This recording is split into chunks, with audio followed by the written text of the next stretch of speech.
Hello everyone, welcome back to HN2150 Training Development. Today we're looking at Unit 6, and Unit 6 deals with on-the-job training. Specifically in this unit we're going to look at a couple of aspects of on-the-job training. First of all, we're going to explore exactly what on-the-job training is and how it benefits in the training process.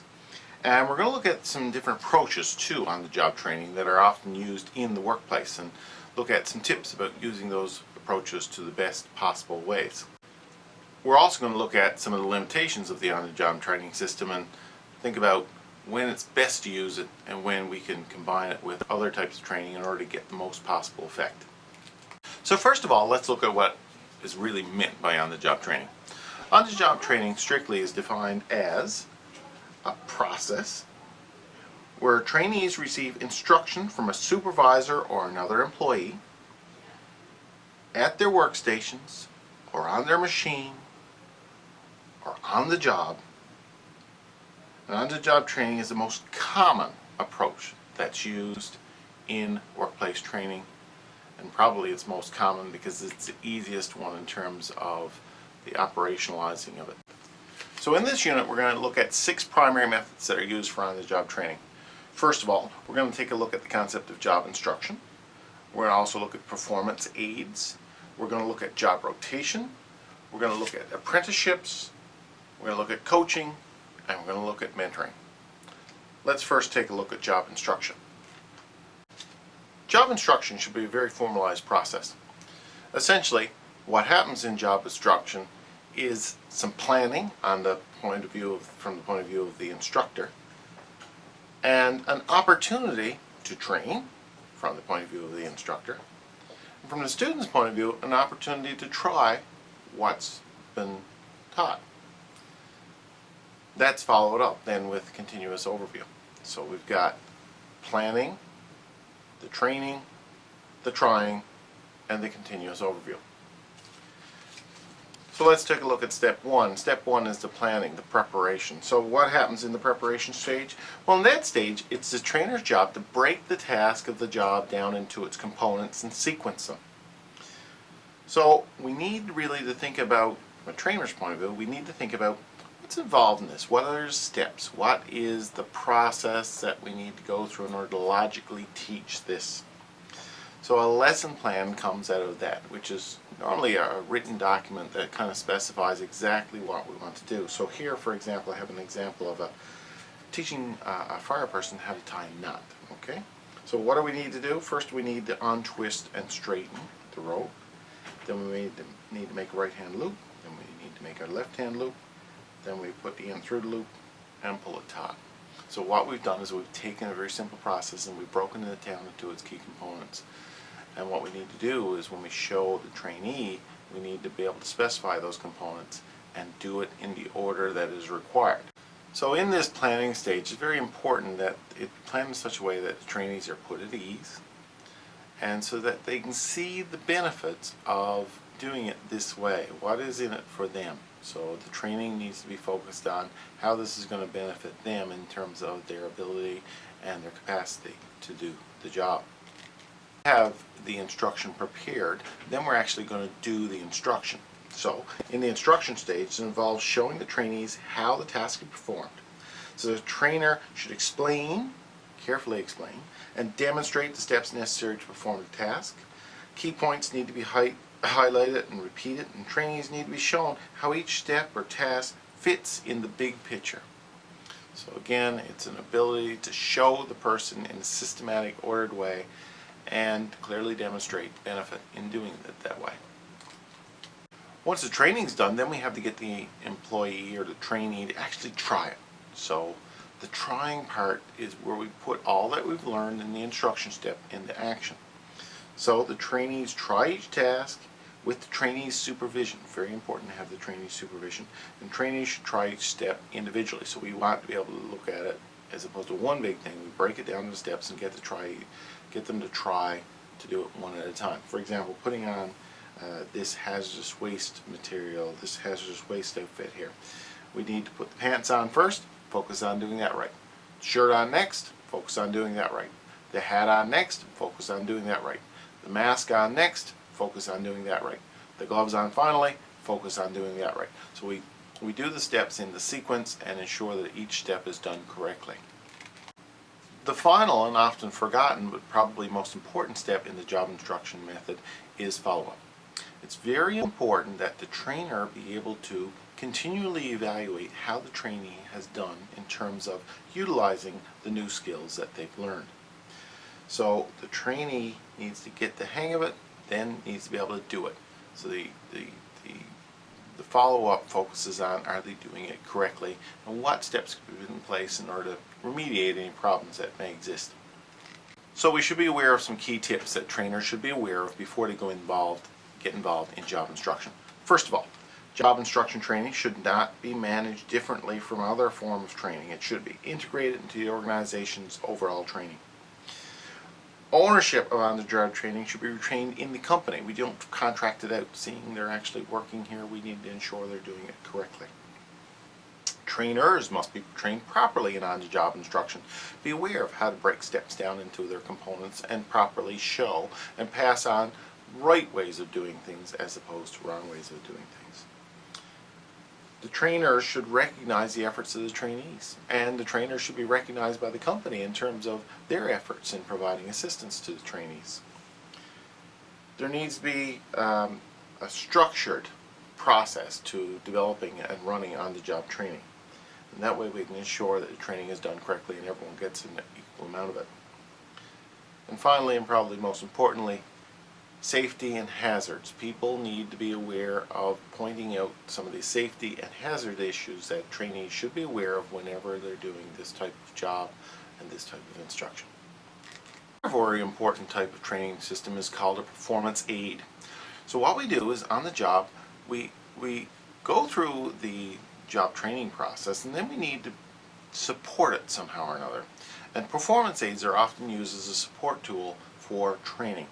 So essentially, performance aids are items or devices that help employees perform the job. So a performance aid might be a sign or a prompt, such as turn off the machine when finished, or instructions in terms of sequence, how to make a Big Mac, or special tools to gauge the task. For example, some sort of a assisting lift device or something like that that would help them do their jobs. Performance aids can help when remembering the proper steps to perform a task, especially if the task is not completed frequently, so you can go back and say, now how do I do this? Sometimes manuals are prepared to help assist. I have a graphic here of performance aids, and here's a classic performance aid for showing people how to use a fire extinguisher properly in order to extinguish a fire. First of all, you carry and use the fire extinguisher in an upright position. You unclip the hose and pull out the pin, and then you aim at the base of the fire and squeeze the handle. So these three key steps are important, and they're sequenced and they're shown in terms of the diagram how an employee would do this task. So some of the tips in order to make sure that performance aids are most beneficial is to think about the performance aid line before you put it in place. So it requires a lot of pre-thought in terms of what's an effective performance aid. So design and making sure you got the right performance aid is critical in order to ensure that the performance aid does what it's supposed to do. Performance aids often come in various forms too. They can be visual, but they also can be video and audio. And we got a lot of examples of performance aids now that are online or able to ensure that someone can get access to the information on how to do things anytime, any place. Another type of training on the job that's often used in a workplace where many tasks to be performed is something called job rotation. Now, job rotation is designed so that a person gets a chance to master a whole bunch of different skills. So, for example, if they're working on an assembly line, someone becomes used to working on putting the tires on the car. So that's a very important task. People master it, but they get bored of it simply. So what we can do is say, okay, now that you've mastered the tire installing, now we're going to put you in charge of installing fenders. So we're going to rotate the job. So we're going to take you away from the putting on the tires. Now this week you're going to do putting on fenders. You're going to master that task, and then next week you'll be responsible for putting the trunk on the car. Then next week you'll be responsible for the bumpers, and then you'll rotate through various assembly processes to ensure that you know how to do them all.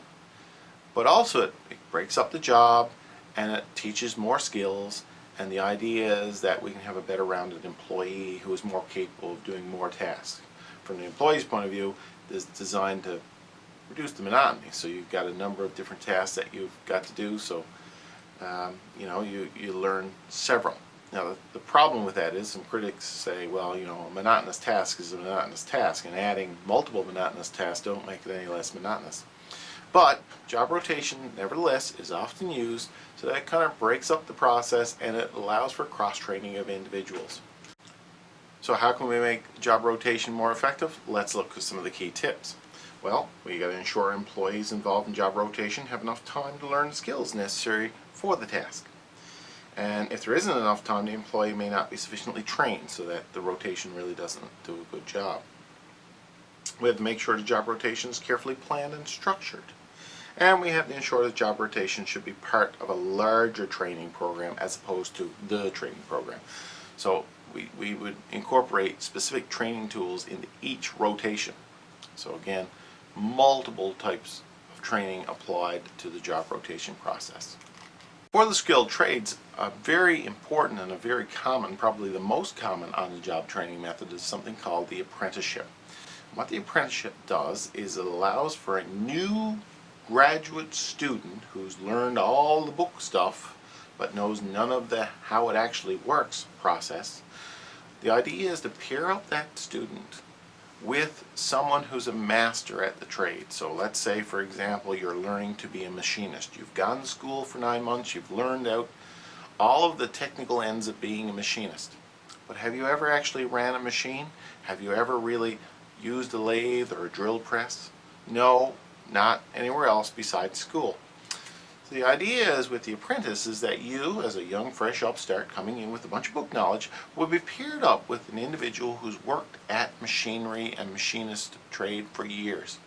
And that person could show you the tricks of the trade, as well as be able to reinforce what you've learned and give you some of the trade smarts to add to the book smarts that you're bringing to the job.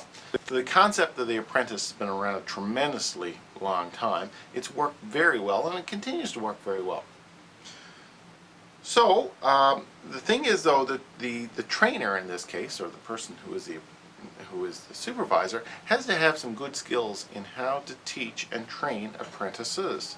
And this is often missing in a lot of organizations. So again, the training really needs to be put as much to the person who's supervising the apprentice as the apprentice themselves, and that's something most organizations often fail to do. We need to ensure that apprentices are supervised, and because they don't necessarily know the tricks of the trade, they could put themselves in danger. So again, the importance of the apprentice and the person who is managing the apprentice is absolutely critical. So what are some of the tips here? Well, apprenticeship, as I said, is very useful. And apprenticeship training is the best way to train younger people to fill the skilled trades gap that's coming ahead of us. There's often grants for organizations to hire apprentices, so there's some financial incentive. Students should be encouraged to enter the skills trades profession and go through this process because it is a time-proven process. And HR professionals should encourage employees to take part in apprenticeship programs, particularly if we're going to bring in a new crop of tradespeople who will replace the ones that are getting ready to retire. It's very important that the new crop be ready. Yet another type of on-the-job training that's often done is coaching. Now, coaching is very similar to apprentice, but it tends to occur in the white-collar trades, desk jobs. So coaching involves having a more experienced and knowledgeable person guide the trainee through the job tasks and provide some insight into the job and into the organization. It's very effective at enhancing skills and improving performance. Like the apprentice, though, coaching has to be done properly, and the coach needs to be aware of what he or she is at. So training for the coaches is often important as the training for the apprentices. So the objectives need to be clearly set for the coach, and the trainees need to be fully aware of what they're supposed to learn. Trainees report back to the coach to discuss the progress and results of the tasks, and trainees can be evaluated in any number of ways, but effectively the evaluation is important to be able to learn where skills gaps are and be able to address any deficiencies. Some coaching tips for trainers: make sure that the employee and the coach trust one another. There's a the trust element that needs to be built there. There has to be ongoing dialogue between the two in order for it to work properly. They must work together. Coaching should be part of an overall training strategy. Again, it's part of the big picture as opposed to the big picture. The coach should be evaluated for his or her effectiveness, and coaching, it is time consuming, and people who commit to be coaches need to be fully aware of what they're getting into. Like coaching, mentoring is often used in the white-collar trades as well. And mentoring is very similar to coaching. Mentor is someone who you connect with in the organization. So if you're a fresh person coming to the organization, often you're paired with someone, and that person will become your mentor. Now, mentoring works if the relationship works. So again, it's very important to strike a very good relationship between the two individuals. So it involves a senior member of an organization taking an interest in a junior employee. So it really has to be a good fit there. The mentor's experience is used to coach the apprentice that is coming in. So mentors play a very important role. They provide career support, psychological support, all kinds of support to help that person learn and be able to get around challenges or how to deal with specific problems. The mentor is designed to help to do that. The mentor also helps from a longer term perspective of helping the person plot their career path. What can we do? What things should we learn? Why would it be advantageous to do something in order to enhance that new member's career in the organization? So between all those things, mentoring is often used in white-collar organizations. How can we make it more effective? Well, choose mentors carefully. That's a key one. Mentors need to be really committed to the job, and they need to be the type of people that will provide along the right skills as opposed to the wrong skills. So good matching, and this involves some planning up front. Mentor is a protege. There has to be trust developed there. There has to be some structure to the process. The mentor has to be aware that they are responsible for that person and the like. And the continuation of the support. The mentoring thing is a long-term relationship, so it's very important that that be a long-term focus as opposed to just a short-term focus. Well, what are the differences between on-the-job and off-the-job training? And that is something that we could look at in terms of, once we've got these two units done, we compare the two. And what I've got here now is a little diagram to give you an indication of some of the plus and minuses of each one. So in terms of off-the-job training, the major advantages: a variety of training methods can be used. The trainer can control the environment, ensure no distractions and the like. And a large number of trainees can be trained at one time. In terms of on-the-job training, the major advantages is it tends to be lower cost, and there's a greater chance of training transfer because it's really on the job, it's real. The disadvantages of off-the-job training can be more costly. Training takes place in a different environment, harder for the trainees to transfer to training. The disadvantages of on-the-job training is work environment is too full of distractions, potential for damage to real equipment, real people too, don't forget people. It can slow down the production process, and safety becomes an issue. So there's pluses and minuses to both, but you have to be aware that nothing happens in isolation. Usually in a training process there's some magic combination of on-the-job training and off-the-job training. Between it all, the new member of the organization will learn the skills and be able to be a good, solid contributor to the overall future of the organization. So that's that unit. If you have any questions, make sure you let me know. Thanks.